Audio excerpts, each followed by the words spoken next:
Hello, everyone. You're listening to Family Talk, the radio broadcasting ministry of the James Dobson Family Institute. I'm Dr. James Dobson, and thank you for joining us for this program.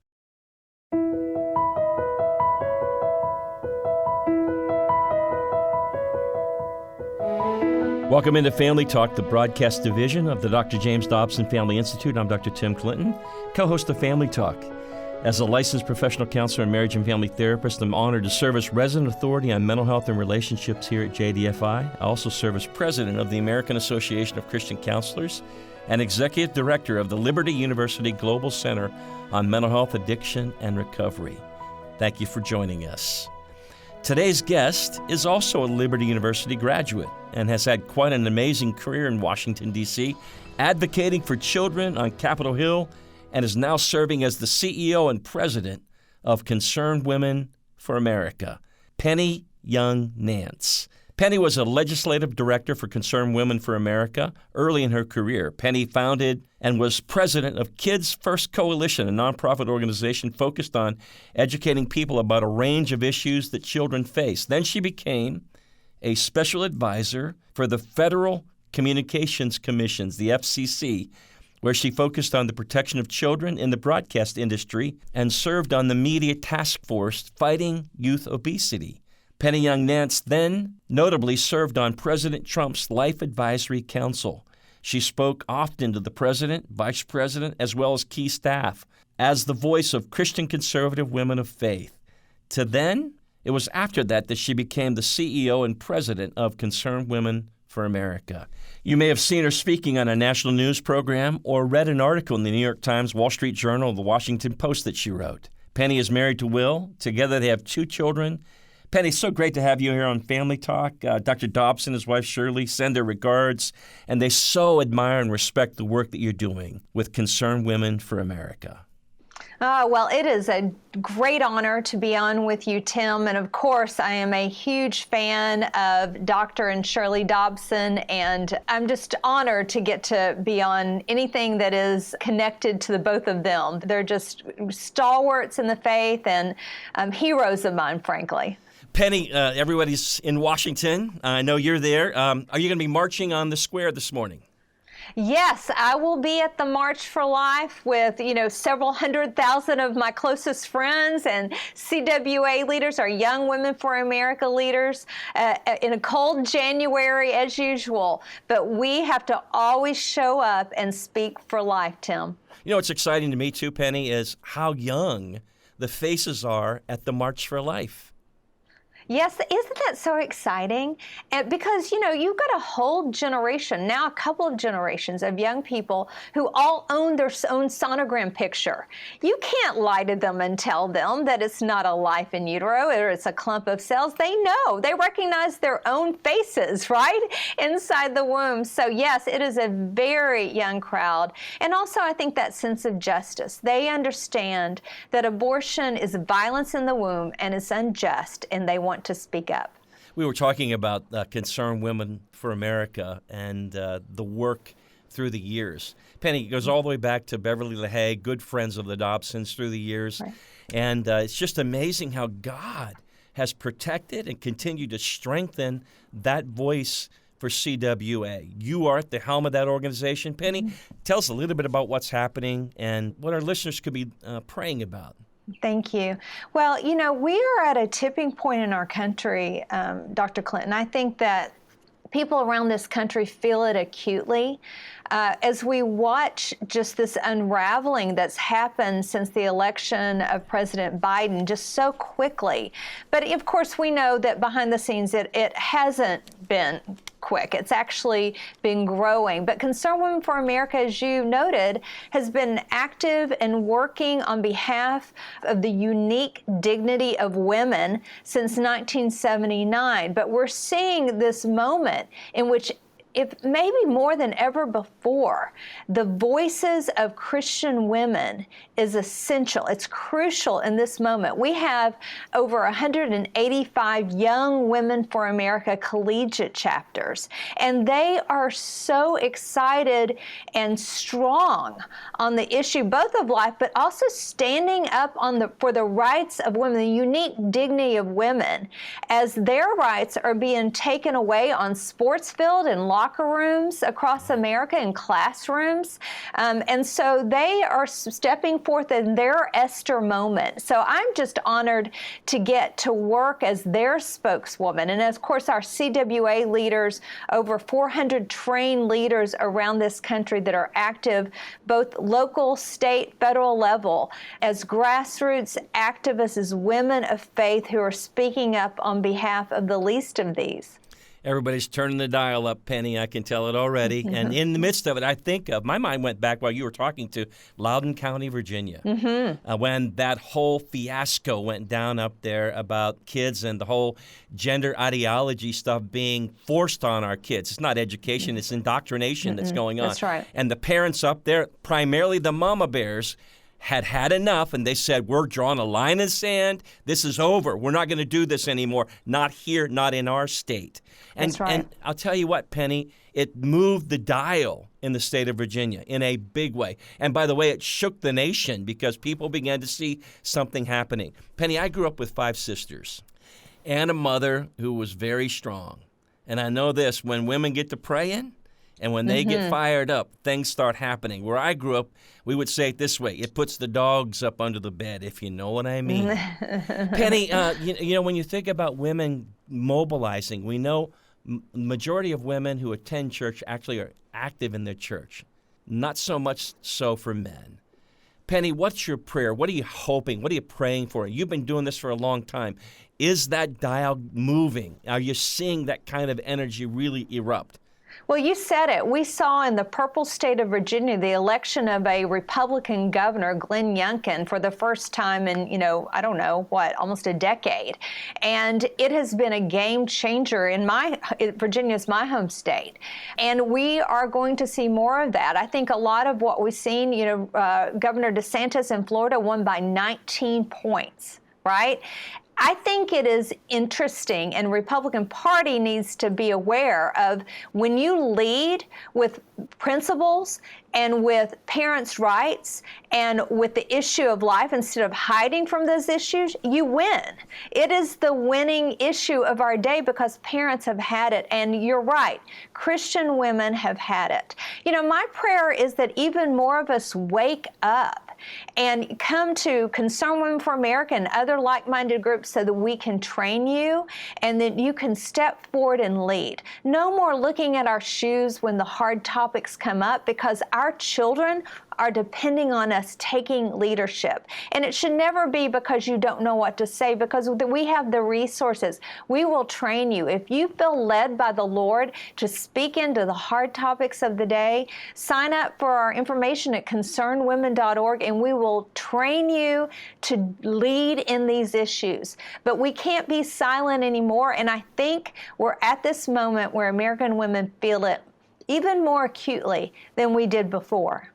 Well, one of the things that happened that I think shocked the world was last June when the Dobbs case went down in the Supreme Court and Roe was overturned. Here we are, March for Life. Penny, tell us a little bit about your thoughts on the pro-life movement.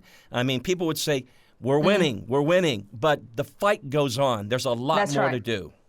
Well, the left actually thinks they have us on the rails because the Republicans didn't dominate in the last election, but they did win the House.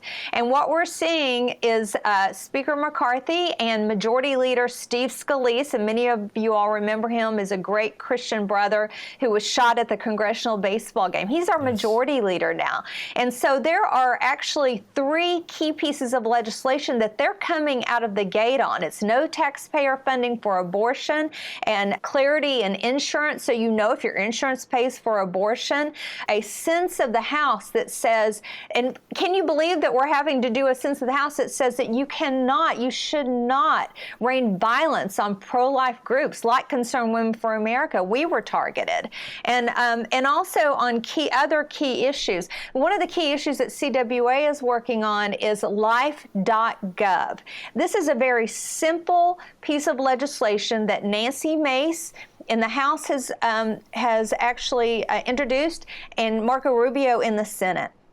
And I don't know why we didn't think of it before. We were sitting around saying, we need one place where a woman in need can go and find out all of her different options, because we know there's many, many alternatives, many that are funding by our tax dollars that people don't even know about. Support for housing, support for education, health care, issues for adoption, foster care, all the things that a woman needs in order to choose life. We're working now to pass a piece of legislation that it will be under one umbrella through HHS, where we can find out all the alternatives for a woman in California from her zip code, or a woman in Tennessee or Virginia, no matter where she is, she can find out what's at her disposal. And then it helps people like us, Tim, know where the holes are. Where do we need to give them more support? When we have it all in one place and managed well, then we can really know what else needs to be done. But there's many other important things to be done. Yes, the March for Life, we've got to keep on marching. Concerned Women for America led on December 1st of last year. We had 2,000 women in front of the Supreme Court rallying on behalf of life. And then we stood there again. I got to stand there the day of June 24th. My picture joined other great leaders on the front of the New York Times. And my husband blew up that picture for me so I could always have it, and our children and grandchildren can have it. We overturned Roe. As a movement, as Christian people, 50 years worth of prayer, we did it. But understand, it's just the beginning of the fight. We now are having a state-by-state pitched battle. We have 22 states that are mostly pro-life, and 6 of those states, their laws are enjoined in the courts. So we're having to battle. But we must take the fight to every single state, and that means that all of us have to be involved. And Concerned Women for America is active at every state, and we need all the help that we can get. Come to the fight. Well, I'm sitting back listening and thinking to myself, it's because of the faithfulness of those who would dare to go against the grain and say, no, we're not doing that. We're going to overturn Roe. And it's breathtaking to think about that actually happening in our lifetime. Again, a credit to this kind of work and effort. Penny, when you say the fight goes on, I think you're so right. It's staggering to me to think that we're in a post-Roe era right now. But you have some states who have, quote, become sanctuary-type states. That's right. And they're even talking about abortion all the way up to birth. Birth, that's right. To birth. That's right. And that's what they want. It's insanity to think that 7 out of 10 or so Americans want some type of restriction, but there are states out there that are doing this, and how we've got to continue to keep our hands to the plow. That's right. States like New York and California, sadly, the day after, on June 25th, nothing had changed for them. In fact, they went even harder to the left. But the answer to that, and people's like, what are we going to do about California? Well, the answer is the churches. The answer is the pastors. And pastors have to not be afraid to speak into these issues. I think young pastors in particular need to be encouraged and supported as they speak into these matters. I've had pastors say to me, Penny, how can we support you? And what I say is, preach the Bible. Preach all of it, every single bit of it, even the parts that make you squirm, even the parts that maybe make someone walk out of your church and say mean things about you in the paper the next day. This is what you're called to do as the watchman on the wall. And we as women of faith need to encourage our pastors and our leaders to step forward, and we have to hold their arms up. And as women, we have a unique place, a unique moment of leadership and dignity in which we can lead on this issue, and we must lead because messenger matters. Women are the life bringers of this world. This is how God made us. There's only two sexes. There's men and women, and only women can give birth. Let me just say, I know what a woman is. Sadly, not all of our Supreme Court justices do. But we need to speak into those moments, and we cannot be tamped down, bullied, quieted. We must speak truth. You're listening to Family Talk, a division of the James Dobson Family Institute. I'm Dr. Tim Clinton, co-host, and our special guest, Penny Nance. She is the CEO, president of Concerned Women for America, an organization that God's using in a mighty way to help stir the hearts of women all across this land, to stand bold for truth and to be courageous for such a time as this. Penny, I want to come back. You mentioned the whole issue of women and understanding our sexes, but let's go to the NCAA and what's happening there and this whole issue of really disrespect, if you will, for women in sports.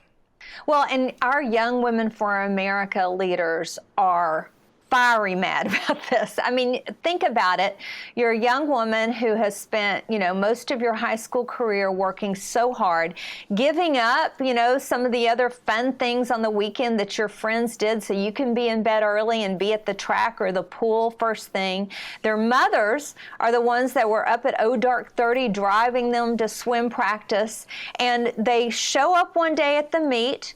And who are they competing against? But a biological male. And then when they dare complain, they're told to be quiet, that they're bigots, and they aren't even allowed to complain. And they're being told that by their schools. And then further, when the young man, who, by the way, still dates women, as in the case of Leah Thomas, comes into their locker room, they're told that they're not allowed to complain. Never mind Title IX, never mind all the work we've done on the Me Too movement, that somehow they have to push down that feeling in their gut where they know that something's wrong and they feel uncomfortable and they feel afraid.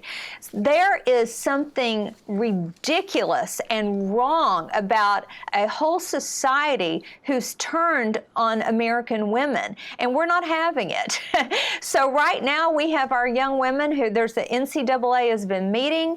They're active, and by the way, on the day that Leah Thomas won the NCAA championship Division I in swimming, our young women were rallying and protesting outside that swim meet at Georgia Tech. And it was our Young Women for America leaders that were quoted in the media. Concerned Women for America filed suit, a civil lawsuit against University of Pennsylvania, because they are discriminating against women, the other women in the pool. And so all of that's getting worked out. There's much to do. I truly believe this will end up in the Supreme Court, Tim, probably within, if not this term, maybe next term, because it is something that we will not back down from. ADF is working alongside us, and we must protect the rights and the safety and dignity of women. And they are leading in the issue, and that's how you win. Penny, I wanted to ask you this because I often get pushed a little bit, and a lot of conversation shows up on social media about compassion. They weaponize, if you will, empathy in this whole situation and say you're a hater. You don't care about their feelings or what have you. Penny, how do you go about encouraging parents and others to, quote, stand strong, to say, hey, listen, that kind of gender ideology has no place in an elementary school. You know what I'm saying? And when you come to sports, and you just explained it so incredibly well. I mean, it's just frustrating. And at the same time, you're right. You're not allowed to have a voice back. We want to have the love and care of Christ. But hey, bottom line, how do we come with a reasoned truth here for a moment? Well, and understand, this is not biblical worldview. This is taken from Enlightenment, right? The philosophy, the radical majority. Truth is what we say it is, right? It's not reality. It's not God's truth. It's not absolute truth. It's whatever we say it is. So we've got this philosophical lie that whatever you say you are, however you identify, not just whether it's man or woman, it could also be a fox, a dog, a cat, I mean, this is how far we've come. It's not just transgender, it's trans species that we're starting to see show up in school system. So we must, in love, tell the truth. It is not loving to allow a lie to stand and to go along with it. The emperor has no clothes. You can't just pretend. And here's the other side of it. There's other victims. A young woman is victimized when her trophy, her scholarship, her position is taken because a biological man wants it. You know, I feel like the left thinks men are better at everything, including being women. I mean, it is just outrageous what they're allowed to get away with. And I'm sorry, it is not loving for me to allow them to injure young women. You know, we saw Victoria's Secret just fired their CEO because she had men on the runway wearing women's lingerie, and oddly, women didn't want to go buy it then. I mean, it's just, we have lost our minds, and people have to tell the truth, and you can do it without being mean about it, and you can say, I love you. Listen, I feel so sad for the mom and dad and that little kid who's suffering. But I have to start wondering when I see parents who are enjoying it a little too much. They're starting to make it part of their persona. I've got a trans kid. Never mind the kid's 5 and he or she might change her mind if you just give her a little bit of time. Now we're starting to talk about surgery, pediatric surgery, Tim, to harm, to do a mastectomy, to do castration for underage children. Are you joking? There's nothing kind and compassionate about that. It's outrageous and it's wrong. And Penny, there's no research. If you love your neighbor, you'll stand up and say that. That's real love, because that kid one day is going to wake up, and we're already starting to see the detransition movement, right? We're starting to see young people whose voices will never come back, who are made sterile because of what's happened to them, because of the drugs. You can't just pause and come back and be no problem. I mean, many women have stories about how hormones, how chemical hormones may be changed or hurt their bodies. So certainly children do. So, we have got to really stand up as a church. It is loving to tell the truth. It is loving and to be caring and to protect other people. The radical majority cannot rule the roost and hurt an entire group of young women, and we just stand by and shrug our shoulders. No, we're not going to do it. We won't do it. Penny, a lot of women listening probably are saying, hey, I want to learn more about Concerned Women for America. Where do they go? What do they do? Well, we would love for them to come follow us on social media, and also Penny Nance on social media. We have Instagram, Facebook, Twitter, the whole gambit, Truth, you name it. But also come to concernedwomen.org and sign up for our weekly reports so you can know exactly what's happening in Washington and be kept apprised of the issues that matter most to you and your family. Penny, what an amazing work you're doing in and through CWA, Concerned Women for America. I was thinking here, again, we're circling all the way back. March for Life Week today. Mm-hmm. I know you're busy speaking all over. We're there. We're coming out with everything we've got to challenge people to stand strong, to hold the line. When you think of CVS and Walgreens and others being platformed to, quote, distribute the abortion pill and more, we've got a lot of work to do. God help us. Yes, a perfect example. Find other, I have to do it too. We have to find other pharmacies that are not using our money and selling the abortion drug to young women. I mean, this is a direct assault on our beliefs, and we've got to vote with our purse, and it matters. It makes a huge difference. And so, it's every day, every one of us doing what we can do, praying, looking for opportunities to support the people that support our values, and making good decisions on behalf of our family and speaking up. Well, Penny, we can't wait. I hope to see you there in the march, and we're going to be posting on social media all day long. So, hey, let's just pray that God does something that only He can get the glory for. Amen. We'll look for you, brother, and see you at the march.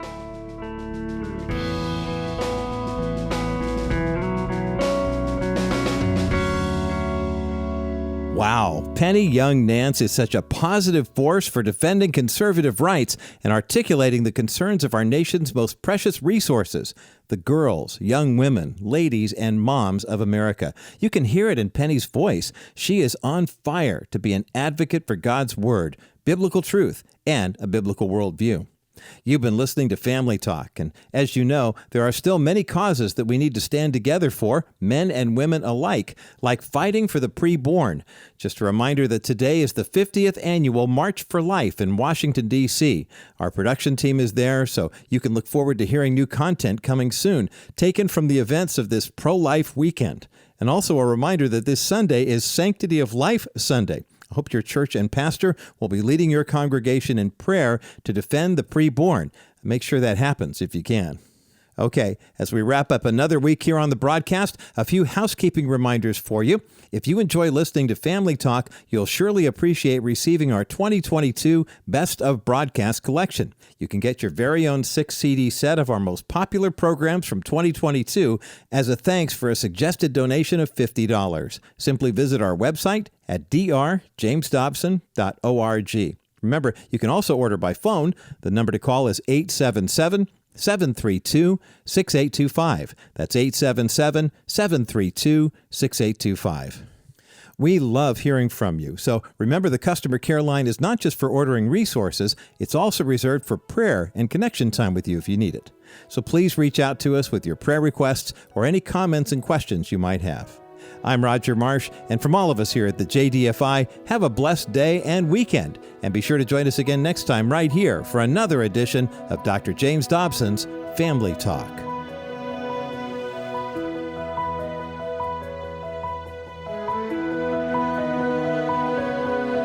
This has been a presentation of the Dr. James Dobson Family Institute.